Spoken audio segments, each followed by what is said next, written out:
Hey there, welcome back to the Weather Impact Show. I'm meteorologist Lily Aldrich, giving you everything you need to know about what's going on today and what's coming up next weather-wise. We've kind of had an interesting day on our hands. It's been pretty warm out there already. If you've stepped out the door, you've definitely seen some of the impacts we're talking about today. And then yes, I'm talking about the smoke, I'm talking about the haze, I'm talking about the heat. All of it's been happening today. So let's get right into it. For the most part, you're seeing hot and humid conditions today, and that's going to continue into later this afternoon and honestly not see too much relief by the time you get later into tonight. New today, we've got some hazy skies out there. Your air quality alert is already out there, and it's going to continue at least until Friday, possibly be extended until Saturday. Hazy skies all over, all because of some Canadian smoke that's coming in right now. On the next part, though, we're looking at some rain chances moving back into our forecast by the time we hit Friday and Saturday. So let's get into it. Today, high of 94 degrees, lots and lots of sunshine today. You are hot and you are hazy. We're not really seeing too much of cool off by the time we get later into tonight. By the time we hit 11, we're only seeing 81 degrees. Slightly cooling off overnight. I'm expecting mid to low 70s, but for the most part, you're not seeing too much relief overnight as well. Lots of sunshine today, though. You have a slight chance of maybe seeing an isolated shower this afternoon, but nothing that's going to impact your days. This is your feels like temperature, though. Look at all of those 100s. It is hot out there, and a lot of that is because of the dew points that we're seeing. You're not really seeing too much relief from your dew points, but thankfully it's not as hot as we saw yesterday because we did see a pretty significant increase in your heat index yesterday.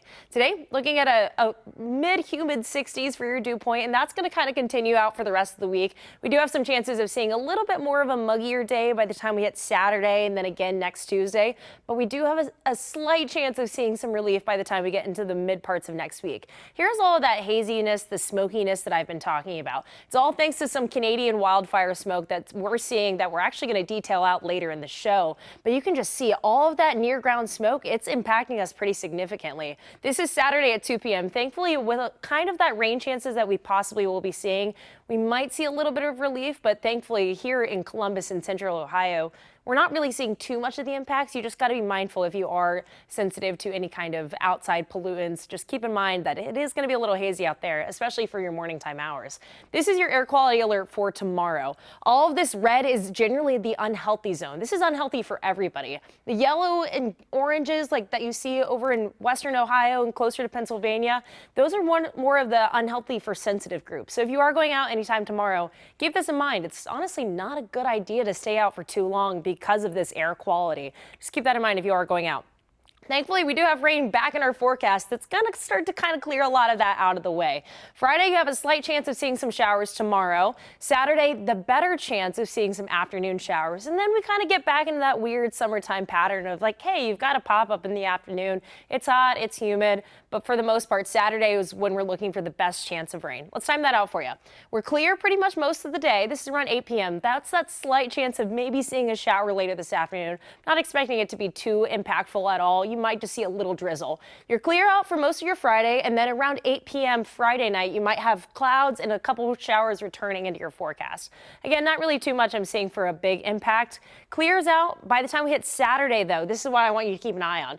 Rain showers, and by the time we hit later in the afternoon, 6, 7 o'clock for your Saturday, that's when you might see a bit of stronger possibility of some stronger storms pushing through. That'll clear out, and then it'll be the same pattern over and over again. So we have gone ahead and issued a weather impact alert for you for those afternoon hours for those showers on Saturday. For your next 12 hours, still warm, kind of starting to cool off by the time you get later into the evening, but here's your 7-day forecast. For today, you've got those slight chance of showers later this afternoon. There's that weather impact alert for those showers I was talking about on Saturday evening that had the chance of becoming severe. We're just keeping an eye on those, but we gone ahead and issued that alert a little bit early for you. For the rest of the week, though, we have a chance of getting back into our regular summertime pattern by the time we hit Sunday, Monday-ish. You've got those afternoon shower chances kind of creeping back into your forecast, but look at those highs. We're back in the mid 80s, which thankfully I'm looking forward to. I'm excited for that after we've had a long stretch of a couple 90-degree days. With all that summer heat, a lot of people start avoiding the outdoors, though, but for some, it is an outlet for mental health. Medical experts say seasonal depression can affect anyone, including kids home for the summer with fewer ways to stay active. Their biggest piece of advice is to build a routine. Find some indoor hobbies and stay connected in cool social sports like libraries and coffee shops. When it's really hot, we tend to stay by ourselves and stay alone. And so planning social activities, whether it be a family event or a friend gathering, could be really helpful to combat that isolation. Experts also want to remind you that it's okay to not feel okay and to reach out to a professional or someone close to you if you need help.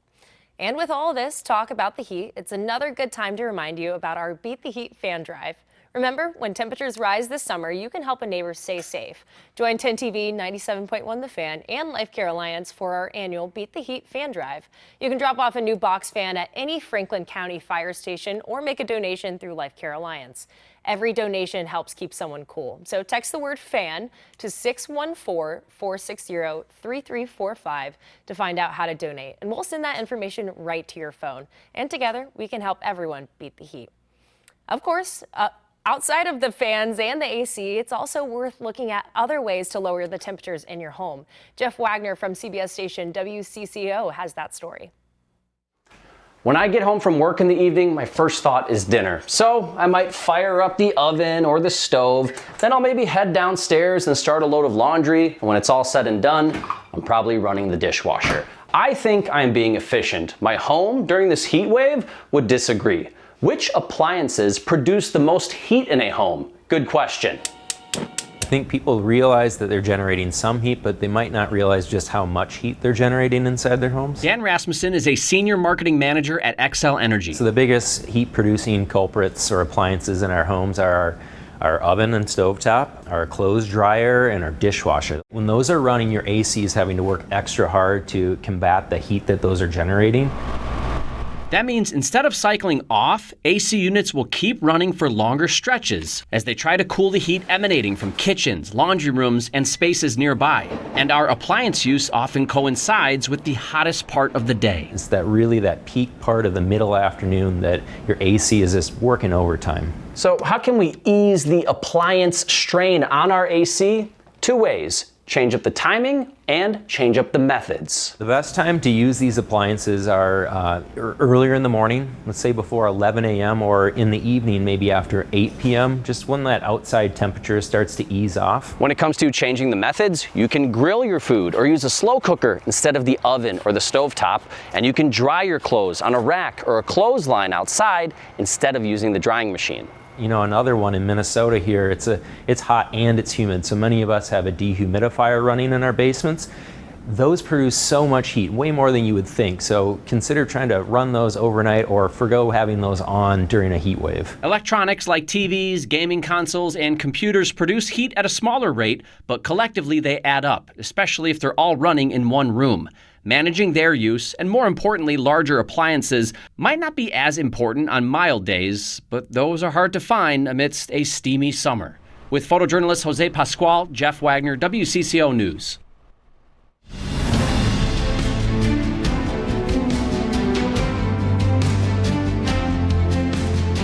Those are some great heat tips there. But the other big story this week has been wildfires, and those fires are now sending their smoke down to Ohio as well. A heavy smoke haze could be seen earlier over the city in Cleveland. The smoke is coming from several large wildfires blazing in Canada and Minnesota and is coating parts of the Midwest and Northeast U.S. The air quality is expected to become worse over the next couple of days as the air pushes east. The most intense smoke could spread as far south as Washington, D.C. And the smoke is one thing, but fire is certainly another. Check out these moments caught by a train crew near Armstrong, Ontario, Canada. This could potentially overtake us here. This has gotten a little scary. Yeah. Thankfully, that crew was able to make it out right after another train had to pass them before they could continue on. The train's operator later suspended rail operations there and said everybody aboard ended up being safe. As these fires continue to burn, evacuations and rescues are starting to take place as well. Uba Ali has that report from northern Minnesota. As flames spread. So we actually have staff that are out there sweeping the boundary waters with canoes. So do evacuations. We have successfully been able to evacuate those campers that were nearest to the fire.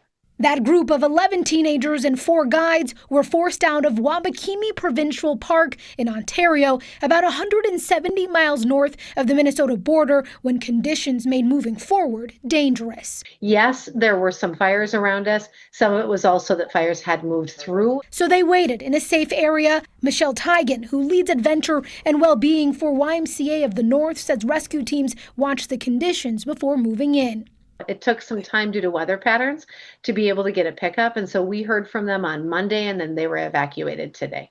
When given the green light, local, state, and international partners worked together to bring everyone out safely. To the people of Canada, have always been there. It took one call, and over the night, all their forces were activated. Canadian Air Force evacuated one group by plane, the other by helicopter. They're in good spirits, probably a little hungry and ready for a shower, but medically they are doing well. Tigan says evacuations like this have become more common in recent years, forcing organizers to reassess. We would be remiss in learning from experiences like this if we weren't evaluating and changing plans both for this summer and in the future. Fires and evacuations aren't just taking place up north, though, as continued fire activity is hitting the western U.S. as well. Nicole Comstock reports from Santa Clarita, California. It was a terrifying scene for people who live in this Santa Clarita community when they looked up at the hills in 100-degree heat this afternoon and saw a wall of flames pushing toward their properties. We just saw our whole mountain on fire, and we were all crying because we forgot our dogs and stuff.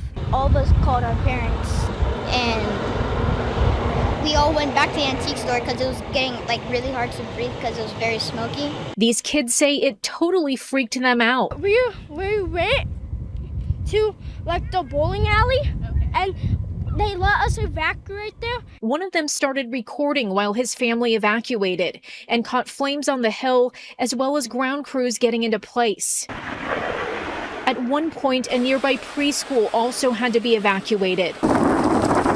The LA County Fire Department says the Point Fire, which started near Center Point Parkway, really took off in the dry vegetation and extreme heat, and that they were able to knock it out within 2 hours, in part because of 2 strike teams they had pre-positioned in the Santa Clarita Valley today in anticipation of brush fires. They jumped on this fire right away. Of course, water-dropping helicopters also played a big role in the firefight. Looking ahead to the rest of the heat wave, tomorrow they have more pre-positioned strike teams in Valencia, Canyon Country, and Agora Hills, in addition to augmented staffing and extra water tenders. Kids were in there, we took our stuff, and we left, yeah. Vladimir Lemus says he's seen flames get this close before, but never this bad. Very worried because these mountains are very close to us, and so I knew that it was going to be pretty intense. Everyone here relieved to have these firefighters keeping their neighborhood in one piece. They risk their lives every day to save to save us from wildfires like this, and they helped us. Without that, this whole place would just be on fire.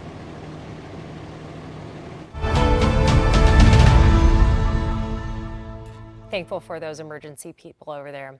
I mentioned earlier that smoke from these fires is causing air quality concerns in parts of the U.S., not under threats from the flames themselves. With more on the impact of all of this smoke, here's Alicia Roberts reporting from Philadelphia. As wildfire smoke continues to push into our region, Villanova professor and the co-director of the Mid-Atlantic Center for Children's Health and the Environment, Dr. Ruth McDermott Levy, says everyone needs to be focused on their health. Wildfire smoke is among the most toxic air pollutions we have. It burns whatever's in its path. And so things that are not intended to burn are burned. And then also it travels very far. So, we're dealing with wildfire smoke from Canada. So along the way, it picks up pollutants too. Similar to 2023, when thick smoke blanketed our region, experts say for the next few days, it's best to limit outdoor activities, use recirculated air in your car AC, and wear a fitted N95 mask if you do have to be outside for extended periods of time.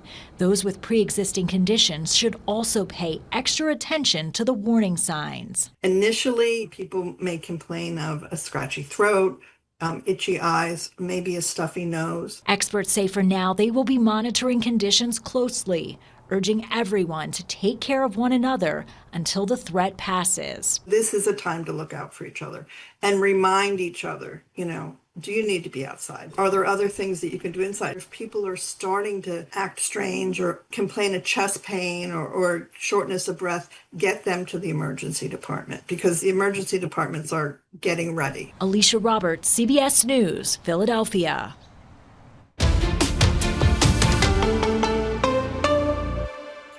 While fire and the lack of rain is devastating many areas in North America, the other story we're following this afternoon is severe flooding down in Texas.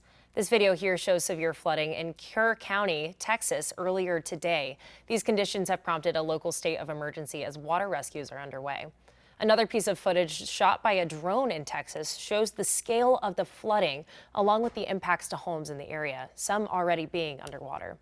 That flooding also leading to water rescues. A child was rescued from floodwaters in that same area on Wednesday. High water rescues in Texas increased under heavy storms that flooded roads and washed away vehicles.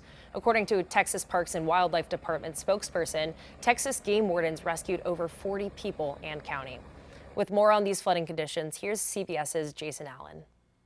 It's a dangerous situation again in Kerrville in the Texas Hill Country this morning, and the conditions here are continuing to change. The Guadalupe River, which I know it looks like it is raging back here, it has actually come down significantly in the spot where we are standing. It was up in this area completely covered with water at one point this morning. It's gone down, and now with heavy rain, it started to climb back up again.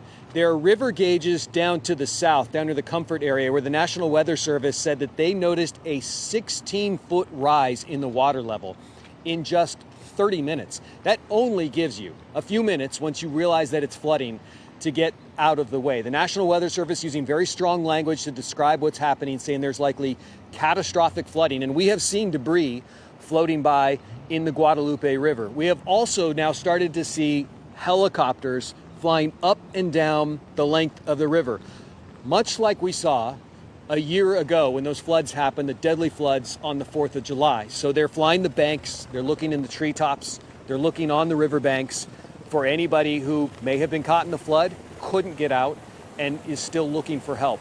There is still a shelter-in-place warning in effect here in Kerrville this morning because a lot of roads are flooded.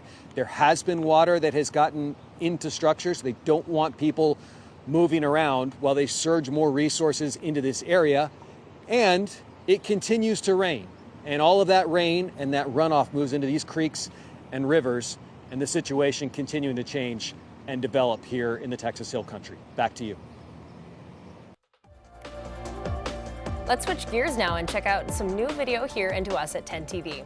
First up, sticking with the wildfires, smoke that in the air led Toronto, Ontario, Canada to have the worst air quality of anywhere in the world on Wednesday. Oh wow, you can just see how heavy that smoke is as the skies turn that dark orange. Conditions like this will remain possible as this week as those fires continue to burn throughout Canada. Wow. And finally, today, lava fountains are back in the crater of Kailua after nearly 3 weeks of quiet. This comes after the volcano summit eruption entered its 51st episode on Wednesday. The U.S. Geological Survey Hawaiian Volcano Observatory reports the eruption started after just a couple hours of increased volcanic activity.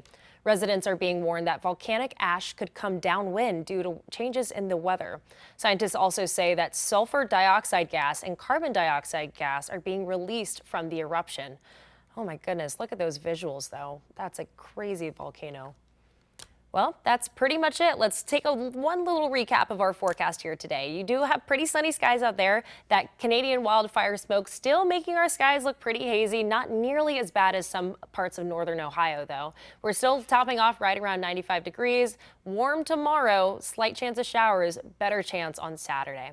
Well, that's it here with us on Weather Impact Alert. Chris Tomer, Chief Meteorologist Chris Tomer will be in later this afternoon detailing everything you need to know along with that weather impact alert we have for you. Take care.